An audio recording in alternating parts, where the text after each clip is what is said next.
Hello പ്രിയ സുഹൃത്തുക്കളെ, നമുക്കൊന്ന് തുറന്നു നോക്കാം. ആവി കയറിയിട്ടുണ്ട്. നമുക്കൊന്ന് ഇളക്കിയെടുക്കാം. ശരിക്കും ഒതുങ്ങിയിട്ടുണ്ട്. ഇപ്പം ശരിക്കും ഒരു പകുതി കുക്കായിട്ടുണ്ട്. നമ്മൾ ആ കൊത്തി അരിഞ്ഞതിൻ്റെ ആ ഒരു നല്ല രീതിക്ക് അരിഞ്ഞുകൊണ്ടാണ് ഇങ്ങനെ വരുമ്പോൾ ഒരു രീതിക്ക് കിട്ടുന്നത്. ഇത്രയും രീതി നല്ല ചെറുതായിട്ട് നമുക്ക് കിട്ടണം. നല്ല അതിൻ്റെ ടേസ്റ്റും കാര്യങ്ങളും നമുക്ക് കിട്ടുള്ളൂ. അങ്ങനെ വാഴച്ചുണ്ട് തോരൻ റെഡി ആയിക്കൊണ്ടിരിക്കുന്നു. നമുക്ക് അടച്ചു വെക്കാം ഒരു 10 മിനിറ്റ് കൂടെ.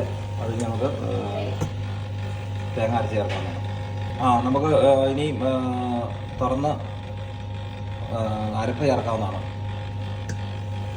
ശരിക്കും ഒതുങ്ങിയിട്ടുണ്ട്. ഇനി നമുക്ക് ഈ സമയത്ത് നമുക്ക് അരച്ച് വെച്ചിരിക്കുന്ന അരപ്പ് ചേർക്കാവുന്നതാണ്. ഇതിനകത്ത് ചേർത്തിരിക്കുന്ന തേങ്ങായ, കരിയാപ്പില, ഉള്ളി, മഞ്ഞൾപ്പൊടി, ഉപ്പ്, അതിട്ട് നമുക്ക് ഇതിൻ്റെ നടുക്കൊന്ന് ചെറിയൊരു കുഴി ഉണ്ടാക്കി അതിലിട്ട് വെച്ച് ഒന്നുകൂടെ എല്ലാം തണുത്ത് കൂട്ടി വെച്ച്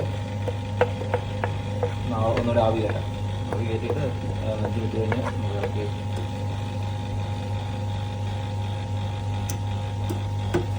നമുക്കൊരു 5 മിനിറ്റ് കൂടെ അടച്ചു വെക്കാം. അത് കഴിഞ്ഞിട്ട് നമുക്ക് നോക്കാം എന്തായിരുന്നു.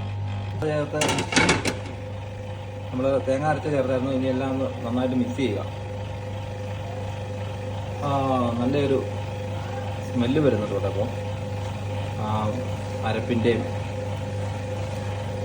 എല്ലാം കൂടെ ഒരു നല്ല നാടൻ വാഴച്ചുണ്ടുതോരൻ്റെ സ്മെല്ല്.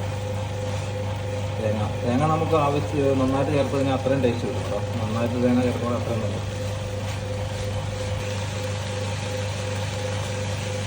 അതിന് ചേർന്ന് വയ്ക്കണം.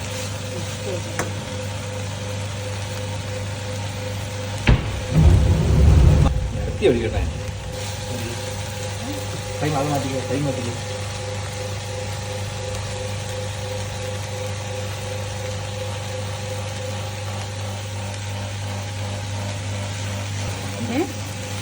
അങ്ങനെ നമ്മുടെ വാഴച്ചുണ്ട് തോരൻ റെഡി ആയിരിക്കുകയാണ്. നല്ല ആവി പൊങ്ങുന്ന വാഴച്ചുണ്ട്, നാടൻ വാഴച്ചുണ്ട് തോരൻ. നമുക്ക് ടേസ്റ്റ് ചെയ്ത് നോക്കാം.